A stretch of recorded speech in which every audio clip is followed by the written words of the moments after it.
What advice would you give to our listeners and viewers? How do we minimize this so consistent error that everyone makes? How do we avoid this or minimize? You don't get to go into a market unless you really understand the life cycle of the people in that market.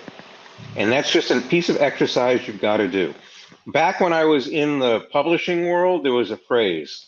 Um, if you had experience, you had ink under your fingernails, and you had to get to the point where you had enough ink under your fingernails that you were credible, so people would talk to you, and then you need to listen to how they're actually doing things, and what workarounds, not just the problems, but what are the things they did that makes it somebody else's problem? Yeah. Because those are I the things that'll get you. I don't know what you guys think about this. Like Keith, I've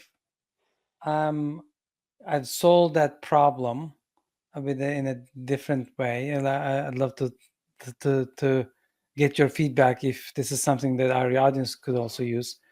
I'm a techie. I'm the AI guy and all that. I know technology, but in my startup that we started recently, I picked my co-founder as the subject matter expert. He knows the entire life cycle of the customer. He was the customer. He That's lived an in this advantage. world, right? So like the technical founders, I think, if they don't have somebody like that, like they like you said, they need to learn and all the customer journey. Either you have it at the outset or you have to do it yourself. Yeah. And I've been in both scenarios. And by the way, the interesting thing about the subject matter experts is they don't necessarily know what they're telling you when they're telling you this because they're embedded in it, right? So they're not looking at it. They're not going to sit there and say, we do this way, and we're not going to change that for you. So don't come in here. Come in. They're not going Yes. to, because they don't Yes. know that. I mean, they would tell you. They might tell you if they could, but what you got to do is listen to them and figure out what they're not seeing. Mm-hmm. That they're going to realize is built into their life way they do work later on. Yeah, I have two examples for that. I was in a investor conference, I think Norwest Ventures in Silicon Valley.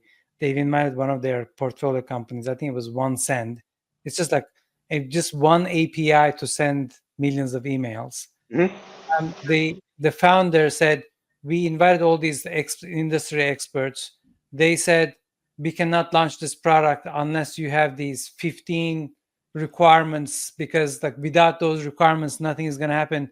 But they stuck to their guns and they just had one feature, one big API that does all of it, and so simplistic. The company took off. Mm-hmm. And the second one is, you probably heard, Henry Ford asked the customer, "What do you want?" Like, faster horse. Mm-hmm. So sometimes customers don't know what, like, cannot Well, that's explain what exactly they want, right? But you have to come to a conclusion. because they are mired in their present. Yeah. And that's their job. It's not a criticism, you know. If this is what I do for a living, I'm going to be very expert on how I do it today. I'm not necessarily going to understand what might be possible with a different technology. That's my job as an entrepreneur. Yeah. But I got it. But I got to get past that. So Henry Ford could have come out with another horse, or he could have come out with something that was so different from a horse that maybe infinitely better, but nobody could use it. Yeah. He managed to come out with something that was sufficiently like it. He came out with the horseless carriage, right? Not the automobile, the horseless carriage. So it was modeled after a carriage because people understood carriages. They knew how they worked, right? It's a valid point, you guys. You're coming up with a thing, but I'm going to tell you from a founder stage. You're talking about boring stuff. You're stopping me from doing what I want to do. You're stopping me from achieving my dreams and what I'm hoping for. And you're telling me to slow down. You're telling me it's going to take longer. I don't have enough cash already. And so you're making it a lot more expensive and unfun. You fun suckers. Why are you telling me this? The fun piece for some entrepreneurs, the fun turns out to be getting something into the market, right? But for some entrepreneurs who are, and this gets into the shiny object syndrome piece, Yeah. it's all about being famous and all of this. And yes, then we're getting in the way. But from the standpoint of taking longer, well, if you do it right, it doesn't take longer because you're probably trimming out lots of extra things you need to build in that first version of the product. Yes. Now, you're right. You do have to be very cognizant of what it's going to take to get this into the market, and it's not just opposition in the market; it's also resources. Yes. You And you said it correctly. I've learned as I got progressively more experienced, the more you understand, the more focused your deployment of resources is, including what the product looks like.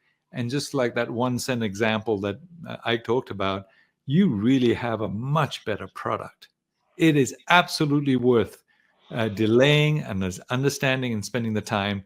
As much as my facetious comment was made just a moment ago, I'm 150% behind.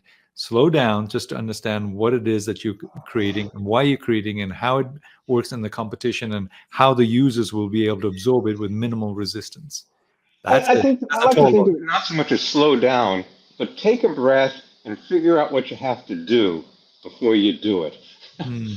And then move really, really fast. How did you advise maybe a founder where you weren't the founder but you became the CTO or the technical guru? How did you help them from the shiny object of, but I want this, I want that, and they're always saying, hey, we got to do this, and then you're pulling your hair out. And I've talked to enough CTOs, VPs of engineering saying, stop it, we're never going to be able to finish this product because you're always coming forward with another topic. So, so I will be very direct about this and say I have seen very high percentage of companies fail because in the end the founder couldn't get past that kind of obsession.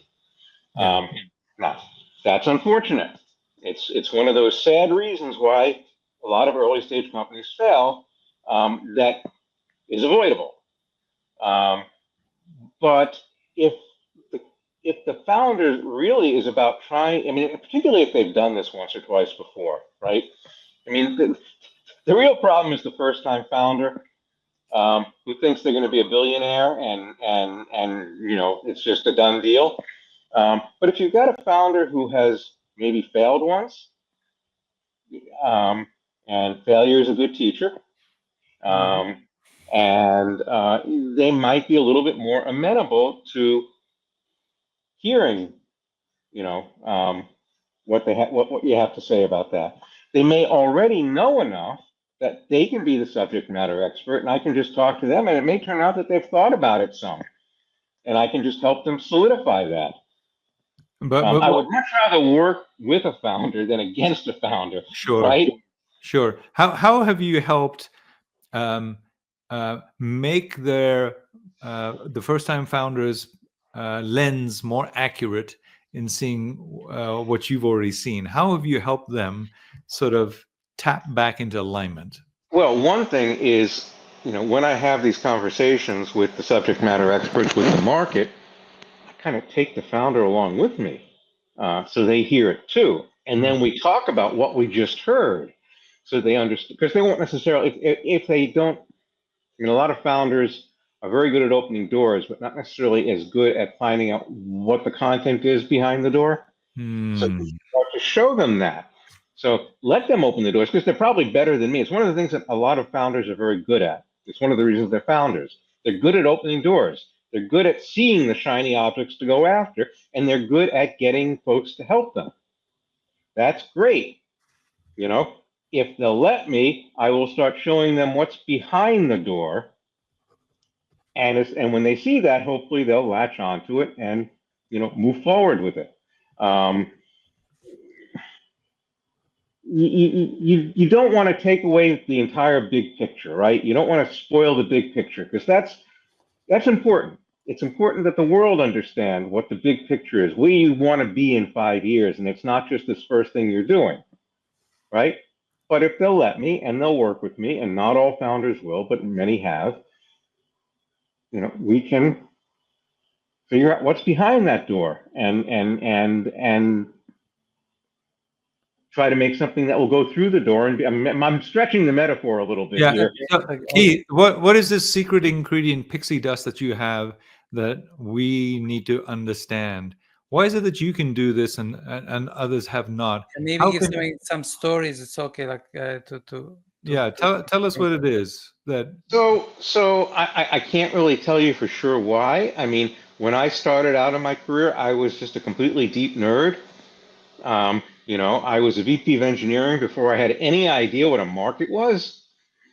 In my very first startup company, and quite frankly, I got shoved into this world in that very first startup because the company had completely ignored the market and was going to build the world's greatest workstation and then figure out what it was good for. The board got a little tired of that, and they pushed me into trying to find how to move this forward. And so I got shoved into this universe, and I had to learn how to do it. And it was a shock to the system. I had some good mentors, and I learned how to listen. And one of the things I've always been good at is listening. So a lot of engineers are not good at this because they're not verbal people. So you need to find somebody who is got some verbal capability. Yeah. I'll give you a little bit of a secret of mine. I'm terrible at math. It's one of the things I didn't know in high school, but when I got to MIT, I learned I was terrible at math. I've always done better on, in the SATs and things like that. I've always got scored way higher on the verbal than on the math. And I never understood that until I got to MIT. Shocker. And that's when I decided I wasn't going to be a physicist, by the way. When I saw what physicists actually did, I realized, okay, that's not me. So you need to find, somebody who is a technologist, but who is also verbal. I mean, I don't know how you set out to do that. You just have to find that person. And a lot of engineers will never be able to do that because it's just not how they're wired. Yes. So some of this is just plain wiring. I discovered when I was forced to, and believe me, I was forced to, that I could do this.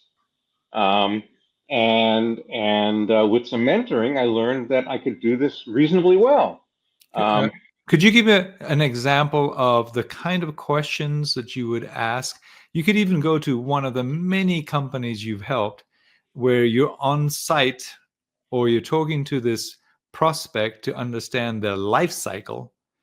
What kind of questions do you ask? Because I want the readers to be able to get some, Going back to this bridge example, I was talking, I mean, so bridges are generally managed by these quasi-government organizations that own responsibility for the bridge. But as I said, they contract out all the work, right?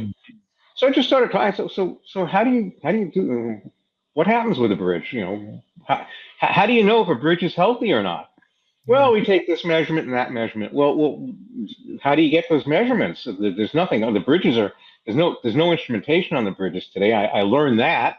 So how do you do that? Well, we send out teams. So whose team? I mean, you just get their story. And as you're listening to it, you're thinking, okay, so they send out this team. They're reliant on this team. So who is? Are they your people? No, they're contractors. And again, it's a sequence of questions like that that lays out, well, how do you do it? And sometimes it's easy. And in this conversation, they laid it out straightforwardly. Sometimes it's a lot more intricate because there's a lot more buzzwords involved, and you have to, again, with the ink under your fingernails thing, a lot of the world of graphic arts and publishing was, what are they talking about?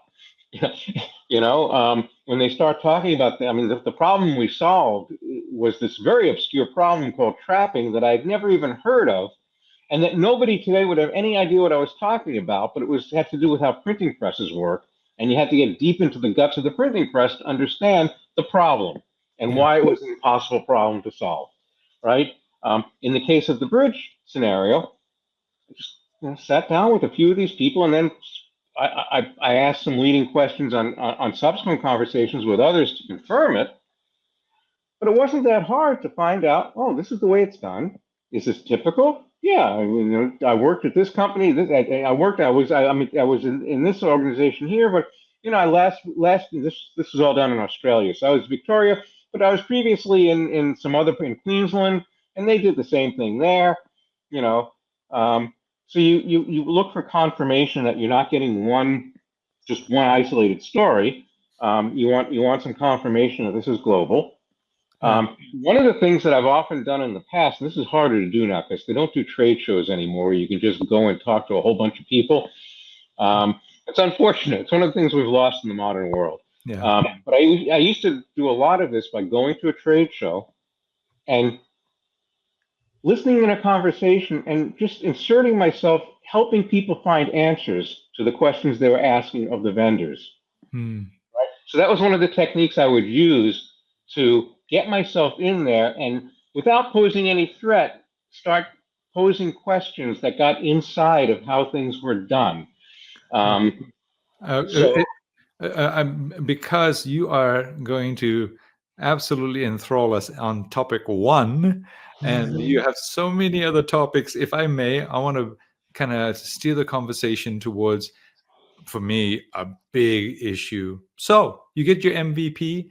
In fact, it gets along. You have enough customers now. You feel really excited, and you may even get money coming in. You got your version 1. Great. 0 to 1 is there. But then comes the huge task when now you've got other people in the team. The money allows you to get the experience. And then to a point, you feel like you have to empower the new leader of the engineers.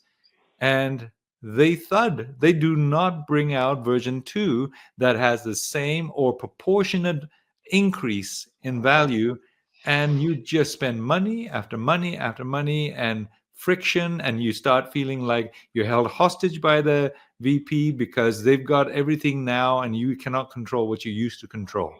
Is that a good way to say it? Yeah, I'm dying to get Keith's input on this. So the scenario you sketch is a little different from what I was thinking when you started asking the question, but it is true that you will expand the organization. There's a couple of things you got to realize. Remember what we said in the first version. You necessarily made enormous compromises in what you were delivering, both in order to get it done, but also because you needed to get past the barriers to entry. Now you're in the market. You're starting to be positioned to contemplate how to sort of go back into the tougher area, sort of start moving your product back into the higher value but tougher area. But you've got several problems. One is your product is in use, which means you're being flooded with input. About that's an understatement. Right. I mean, the good news is they're using it. The bad news, well, I guess it's also good news, but it sort of occupies your attention, is you're getting constant.